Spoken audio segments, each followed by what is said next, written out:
নমস্কার বন্ধুরা, তোমাদের সকলকে আমার চ্যানেলে স্বাগত জানাই। আজকে আমি আবার তোমাদের কাছে একটা নতুন ভিডিও নিয়ে চলে এসেছি। ভিডিওটা হচ্ছে যে স্টাফ নার্স পদের নিয়োগের একটা বিজ্ঞপ্তি তোমাদের কাছে নিয়ে চলে এসেছি, যেখানে বয়স লাগবে 18 থেকে 40 বছর পর্যন্ত এবং যে কোনো জেলা থেকে তোমরা কিন্তু আবেদন করতে পারো এবং শুধুমাত্র বাংলা ভাষা জানলেই কিন্তু তোমরা এটাতে আবেদন করতে পারবে।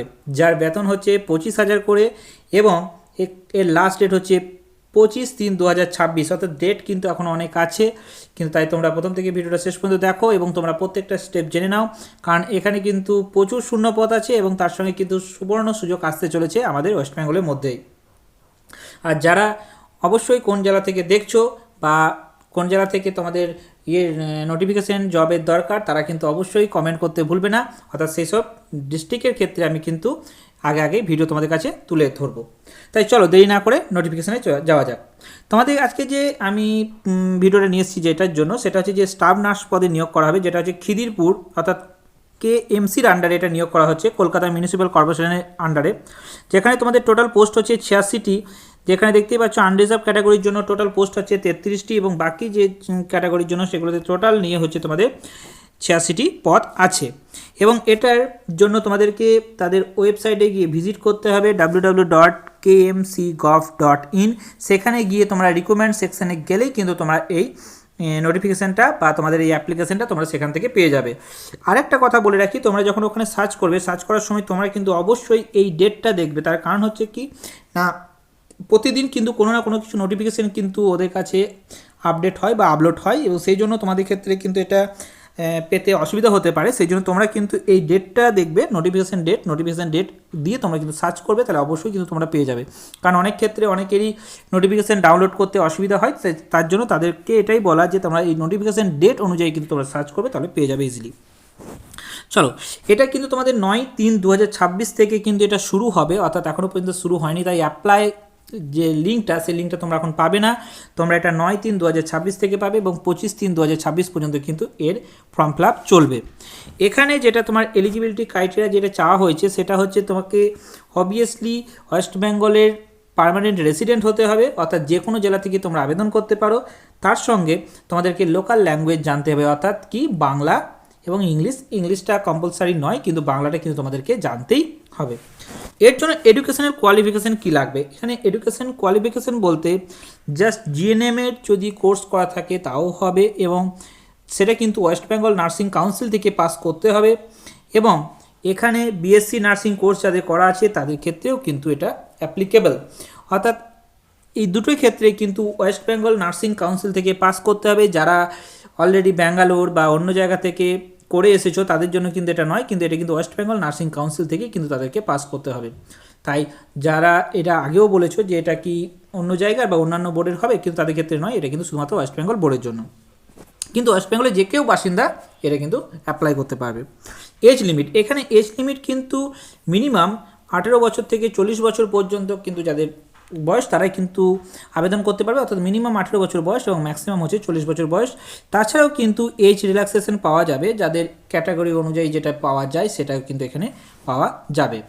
এখানকার যে বেতনটা বলা হচ্ছে সেই বেতনটা হচ্ছে 25,000, অর্থাৎ 25,000 করে পার মান্থ তোমাদেরকে কিন্তু বেতন দেওয়া হবে। তাই এটা কিন্তু একটা ভালো অপরচুনিটি তোমাদের কাছে আসতে চলেছে, তাই তোমরা কিন্তু এটা হাতছাড়া করো না। এবার যে বলবো সিলেকশন পথটা, এখানে কী করে তোমাদের সিলেকশন করা হবে। এখানে সিলেকশন সাধারণত দুটো পর্যায়ে করা হবে। একটা হচ্ছে ফার্স্ট হচ্ছে তোমাদের স্কোরিংয়ের ওপর ভিত্তি করে একটা লিস্ট বের করা হবে, তারপর তোমাদেরকে ইন্টারভিউর জন্য ডাকা হবে।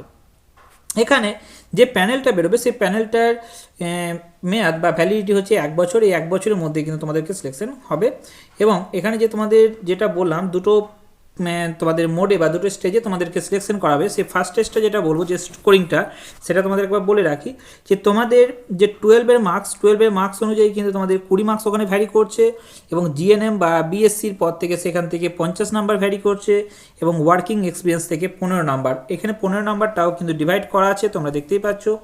যদি কেউ লেস দেন 1 বছর, অর্থাৎ যদি 1 বছর কম যদি কেউ যদি এক্সপিরিয়েন্স থাকে কাজের, তাদেরকে কিন্তু 0 মার্কস দেওয়া হবে। 1 বছর থেকে 2 বছর পর্যন্ত যদি হয় তাদের ক্ষেত্রে 3 মার্কস, 2 বছর থেকে 3 বছর পর্যন্ত 6, 3 বছর থেকে 4 বছর পর্যন্ত 9 এবং 4 বছর থেকে 5 বছর পর্যন্ত 12 এবং 5 বছরের বেশি যদি হয় তাহলে তাকে ফুল মার্কস অর্থাৎ 15তে 15 দেওয়া হবে। এই সবগুলো অর্থাৎ এই যে মার্কসটা দেখতে পেলে এই মার্কসটার উপর ভিত্তি করে কিন্তু তোমাদেরকে কিন্তু একটা শর্ট লিস্ট করা হবে এবং শর্ট লিস্ট করার পরেই তোমাদের কিন্তু ডাকা হবে, ডাকার পর তোমাদের ইন্টারভিউ হবে, ইন্টারভিউয়ের পরেই তোমাদের টোটাল মার্কস ইন্টারভিউ হচ্ছে 15 নম্বরের, অর্থাৎ টোটাল মার্কস হয়ে দাঁড়াচ্ছে তোমাদের 100, অর্থাৎ এই 100 নম্বরের ওপরেই কিন্তু তোমাদের সিলেকশন করা হবে। এই যখনই তোমাদের এটা দিয়ে দেওয়া হবে, অর্থাৎ তোমাদের এখানে যখনই তোমাদের লিস্টে নাম চলে আসবে তারপর তোমাদেরকে সিলেকশন করা হবে এবং তোমাদের কী করে পার্সেন্টেজ করা হবে সব কিছু কিন্তু তোমাদের এখানে দেখতেই পাচ্ছ, ফর্মুলা তোমাদের দেওয়া হয়ে গেছে। যাদের সিজিপিএ আন্ডারে যাদের দেওয়া আছে, মার্কস দেওয়া আছে, তাদের ক্ষেত্রে তোমরা কিন্তু এরকমভাবে অর্থাৎ সিজিপিএ বাই ডিজিপিএ ইন্টু 10 -5 করলেই কিন্তু তোমাদের পার্সেন্টেজ নাম্বারটা পেয়ে যাবে। কারণ এখন প্রত্যেকটা ক্ষেত্রে কিন্তু গ্রেড অনুযায়ী নাম্বার দিচ্ছে, অর্থাৎ সিজিপিএ করে তোমাদের নাম্বার দেওয়া হয়, তার জন্য তোমাদের এইরকমভাবে তোমাদের পার্সেন্টেজটা তোমরা বার করে নিতে পারো। যদি বার করতে তোমাদের কোনো কারণে অসুবিধা হয় তাহলে তোমরা অবশ্যই কমেন্ট করে জানিও, আমি তোমাদেরকে হেল্প করে দেবো। এরপরে যেটা বলা আছে তোমাদের কী কী এখানে ডকুমেন্টস লাগবে। এখানে ডকুমেন্টস বলতে তোমাদের এজ প্রুফ হিসেবে তোমাদের লাগছে মাধ্যমিকের অ্যাডমিট কার্ড বা পাস সার্টিফিকেট লাগবে, রেসিডেন্সিয়াল অ্যাড্রেস প্রুফ অর্থাৎ তুমি যে পশ্চিমবঙ্গের বাসিন্দা সেটা তোমাকে লাগবে, যেটা আধার কার্ড হোক বা ভোটার কার্ড বা পাসপোর্ট হলেই হবে। এরপর আসছে তোমার 12 পাস অর্থাৎ 12 এবং জিএনএম বা বিএসসি নার্সিং এসবগুলোর জন্য তোমাদের যা যা মার্কশিট এবং পাস সার্টিফিকেট সবগুলোই লাগবে। এবং নার্সিং কাউন্সিলিং থেকে তোমরা যে পাস করেছো নার্সিং যে রেজিস্ট্রেশন নাম্বার যেটা হয় সেটাও কিন্তু তোমাদের এখানে লাগবে।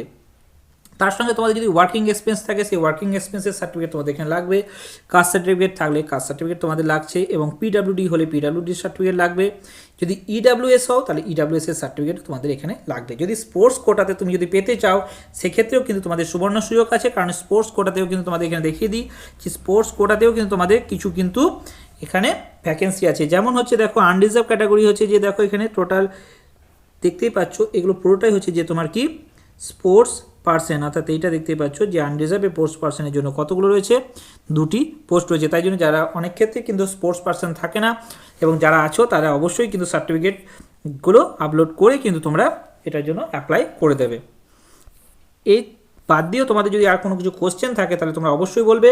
আর একটা কথা, তোমরা যখন এটা ফর্ম ফিল আপ করবে তাদের ক্ষেত্রে কিন্তু সবসময় ফর্ম ফিল আপ করার পরে তোমাদের যে প্রিন্ট কপি বা হার্ড যেটা কপিটা রয়েছে সেই কপিটা কিন্তু প্রিন্ট কপি বা হার্ড কপি কিন্তু তোমাদের কাছে রেখে দেবে, কারণ সেটা কিন্তু তোমাদের ভবিষ্যতে কাজে লাগবে।